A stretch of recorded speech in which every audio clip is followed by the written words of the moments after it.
What are good routines and habits for beginners in the gym?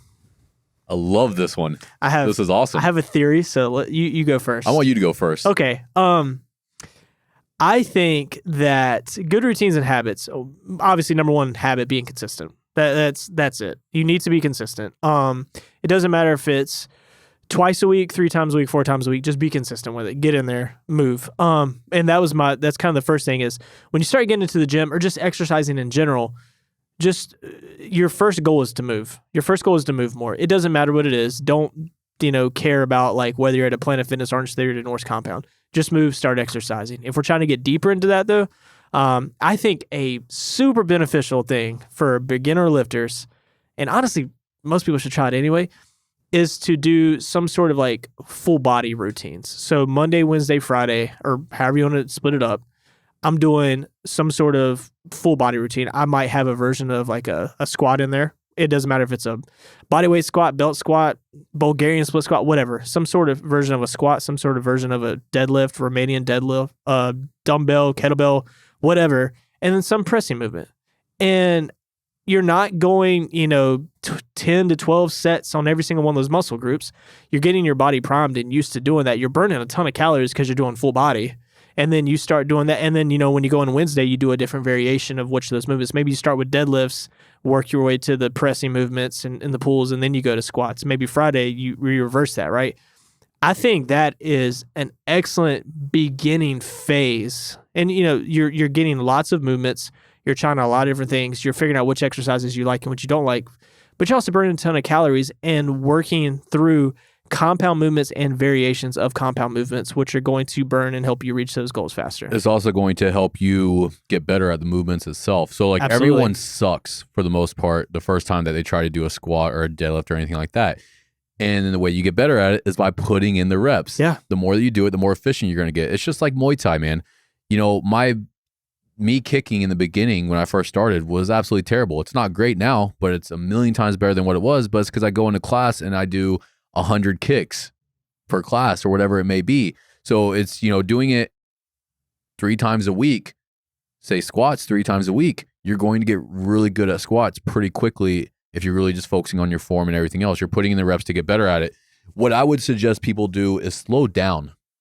Because here's the thing, when people start working out, they got all these big goals and they think they just need to go full in. I need to eat perfect. I need to work out 7 days a week. I need to do all these different things. I need to buy all the fitness accessories, all the clothes. They go full out on it because they're excited. Well, what that does is it burns you out. So what I would recommend people do is, like you said, be consistent with it. That's step number 1. Yeah, easily. Be consistent with it. Devote yourself or make a decision to devote 3 to 4 days a week to the gym. I'm going to do this no matter what, right? Okay, now you're being consistent with it. You do that for 60 to 90 days. You're developing a habit. The goal here is to develop a lifestyle, right? You want to make working out part of your lifestyle. That way you do it for the rest of your life. You have to make it a habit first in order for that to be accomplished. Yeah. Then once you do that, then you can start maybe focusing on nutrition. Okay, now it's time to dial in my macros. But if you're trying to eat perfect and start working out and all these other things, you're going to get burned out and you're going to give up. It's another excellent thing you said, not to cut you off, but like even the macro thing, right? Even start smaller than that. Start learning how to do calories and then going into macros and then that, you know what I mean? Because start off small and work your way up. This isn't a race. And that's what I want people to understand here. But we think it is when we first start working out. Yeah. We have goals and we want to reach those goals as quickly as possible. But a lot of people go into it thinking that once I reach this goal, I'm done. It's never done. There is no finish line when it comes to fitness. Yeah. There's goals, there's milestones, but there is no finish line. The finish line for fitness is the ground. It's the grave. Yeah. That's the only time this stops. So the goal here is to make it a lifestyle and a habit. And because this isn't a race, just focus on one thing at a time until that becomes a healthy habit. Then you can focus on something else. It's like you said with counting your calories. You have people, they want to get their macros dialed in, which is great. It's excellent. Once you understand the science of that, it's awesome. But there's a lot to it. Yeah. Just start off small. Make sure that you're eating healthy. Be conscious of what you're eating. If you look at something, I call it the 5-second rule. If you look at something and your brain goes, I should not eat that. You should not eat that because about 5 seconds later, your brain's going to convince you that you can eat it.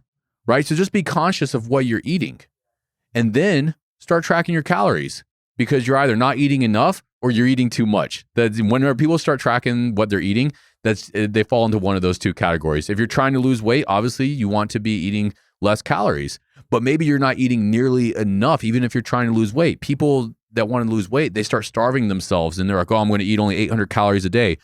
Do not do that. I don't care who you are. I don't care how much you weigh.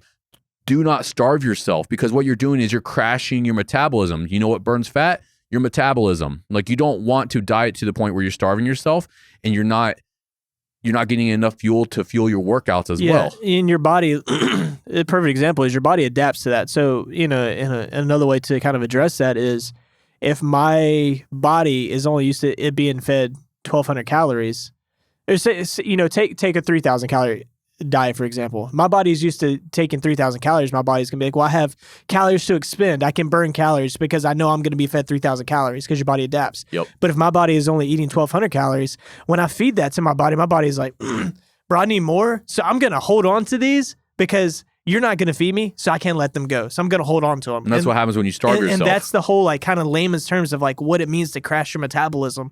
Like, the less you feed it, the less it's going to expend, because your body, it can't expend it because it needs it to live. So in regards to diet and nutrition, if you want to lose weight, okay, figure out your baseline, right? Say you burn 2,500 calories a day. It's very hard to get that exact number. Yeah. But you can go to Google and there's calculators that you can just type in your information. It tells you like, yeah, you're probably going to be burning around 2,600 a day. Okay, cool. Well, all I need to do is eat less than 2,600. So maybe I'm eating 2,400 calories a day. And then you weigh yourself, say every Monday, Wednesday, and Friday, or even just every Monday, whatever you want to do. You weigh yourself. Okay, I'm losing weight. Cool. I can keep my calories at this part, at 2,400, because I'm reaching the progress that I want. I'm losing weight. That's all I really care about. But then whenever that stops, whenever you hit that wall and you're no longer losing you're no longer burning fat at 2,400 calories. Okay, then I need to decrease it a little bit more. But that's pretty much it. Yeah. But you don't want to starve yourself and go from 2,600 calories to 800 calories a day, thinking that you're going to just lose 100 pounds in 6 weeks. You're going to screw yourself doing that. But that's an issue that I see a lot of people doing as soon as they start the gym. They go full out on everything, balls to the wall, guns blazing, and then they get burned out and then they give up. So the main thing that I want people to understand from this is not a short-term fix. This is not a race. This is a lifestyle. This is something that you're going to be doing for the rest of your life. So just do it right. Yeah. Start working out, develop that habit, then start eating healthier, then start tracking your calories. Then if you want, you can start tracking your macros. You can go very deep down this rabbit hole, right, of all the things that you can do. And that's why trying to focus on a million different things is going to end up ruining your fitness journey. Yeah. Is because you're spread too thin. This is exactly how it is. If you want to build muscle, learn how to build muscle. If you want to lose weight, learn how to lose weight. And then just, continue adjusting as you need to.